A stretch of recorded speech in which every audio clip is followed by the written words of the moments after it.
দেখো বন্ধুরা, আমি বন্ধুরা পাস্তা খাচ্ছি। দেখো আমার ভাই কি খাচ্ছে। দেখো কি খাচ্ছে, পাস্তা। পাস্তা খাচ্ছে। দেখো সস দিয়ে মেখে নিচ্ছে। সকালের নাস্তা হচ্ছে পাস্তা। একটু পাস্তা বললো, পাস্তা আছে, পাস্তা বানা।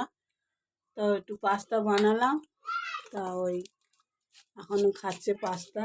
এখন ওই পাস্তা খাবে। এদিকে মিক্সি মেশিন বের করে রেখেছে।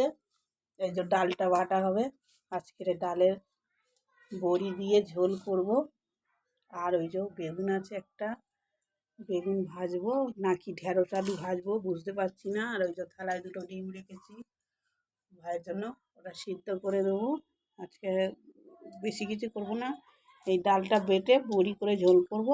আর বেগুনটা ভাজবো, না হলে ঢেঁড়স আছে, ঢেঁড়স আলু ভেজে নেবো। ভাইয়ের জন্য ডিম দুটো সিদ্ধ করে নেবো, ব্যাস হয়ে যাবে। আর এদিকে আম কিনে এনেছি, কাঁচা আম। এটা আমি রোদে শুকাবো, মানে আমসি করব। আচার তো অনেক রকম আমার হয়ে গেছে, আর কিনবো না। আর এখন আর আচার করবো না। এবার এই আম কটা এনেছি, শুকিয়ে আমসি করে রেখে দেবো। খুব ভালো লাগে ওই আমটা খেতে। বিট নুন, তারপরে জলজিরা দিয়ে মেখে শুকালে এত টেস্ট হয়, ওটাই করবো। তো আজকে এই অবধি।